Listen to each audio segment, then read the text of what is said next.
Hey, let's say you're looking to buy a new truck, a new car, and you want to make sure you get a decent deal. Best way to do that is just check out a few key things. Now, I'm not talking about checking out the AC, not talking about checking out the radio. I'm talking about some other things. So I started my truck up a little while ago, and I'm actually not looking to buy a new truck. I'm probably going to have a new car in here in a few days, possibly. But we'll be plowing tomorrow, so I'm going to run through some basics as if I was going to buy this truck. Show you what you should check out. So I'm going to back it out here so I can get at the hood a little bit easier. Now this particular truck, even though it's really filthy, and it is, hasn't been washed months.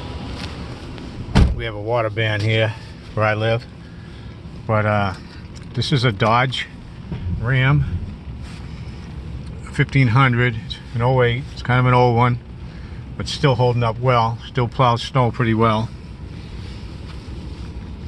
I try to keep up with it somewhat.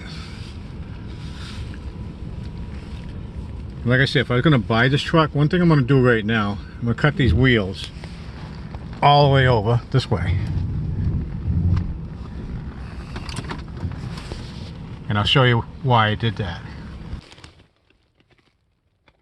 Alright, just popped the hood so I can get into the engine.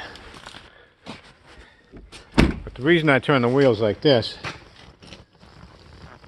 is because I want to be able to feel them. I want to see them. I want to be able to take a little quick look underneath there, see what's going on. I think I see an issue right here that I've been hearing, and that's going to need to be replaced. It's a type of bushing. I don't think it's it's definitely not a ball bushing, a ball joint bushing. It's a different type of bushing. But anyways, the tires, you notice they're pretty even here. They're not up and down on either side. They're pretty well evenly worn. Let's go around the other side. Same with this side. They're evenly worn. So that's telling me right there, the front end's in pretty decent shape. Let me take a look at the back. Of course, I get these tires rotated when they're supposed to be. On this truck, you can look in at the brakes and check out the drums, not the drums, the rotors, all the way around, because that's the type of brakes I got. So, as far as I'm concerned, the front end is still somewhat decent.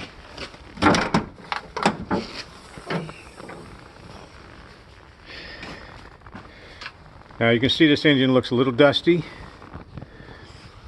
I see a little bit of oil situation over here. That could be caused by a couple of reasons, but it's not a reason. It's not a deal breaker. I would not buy the truck because of that. I probably need that filter changed, and there's a PVC filter, not filter but a valve. It probably needs to be changed too. Minor stuff. The belt looks good in here. The hoses look good. The motor looks like the engine looks like it hasn't really been touched. Battery looks like it hasn't been touched either. Might be a bit on the old side, and I think it is. Still works fine though. Next thing I'm going to do, I'm going to check the engine oil, and I'm going to look for several things in there. I took out the dipstick, looking close at the lines for this. I can see this truck is not out of oil, but it needs some oil. It's well below the add line. So I'm going to go ahead right now, and I'm going to put some oil in it, and I'm glad I checked it. But the main thing, if I was buying this truck, I would look at the condition of the oil too. This oil looks really, you can tell it's not brand new. it's not a golden amber. It's sort of like a slightly burnt amber, slightly brown amber, but it's still very clean. I'm pretty sure you can't see it on here, but the other thing I'm looking at as I check this is I look for little dots, little air bubbles. It could be water that's in the oil. And if I had a sense of smell, which I don't, I would smell and see how it smells. Does it smell like oil or does it smell like something burnt? So I'm going to put some oil in this truck right now. Then the next thing I'm going to check is back here. That's the automatic transmission fluid, and that has to be checked usually when it's warm and in neutral and on level ground. My driveway's not level, my garage is, but so I'll check that too. So and then you want to check your water level and your coolant. Be careful, make sure it's not hot when you do that. Those are just some minor things, some not really minor things, but they're more or less major things you should know about in your engine. And those are the key things. And I would check all your lights, check your windshield wiper, check your defrosters, your heaters, check all that stuff out, and see what you end up with. And then take it for a ride. That's important too. Don't just look at it and check the fluids and think it's fine. Take it out, test drive it pretty good. Do it in the daytime. Don't do it on a rainy day.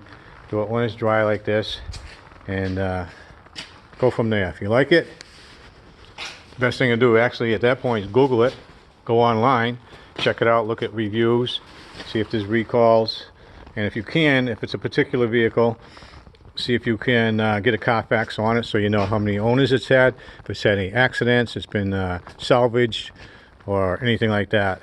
And just take it from there and be wise. Be careful. If the price is cheap, probably a good reason for it, or a bad reason for it. If it's too good to be true, that's the key thing. If it's too good to be true, it is not true. All right, good luck with that. I'm gonna put some oil on this thing, put it back up in the garage, and go back inside where it's nice and warm. Have a good one.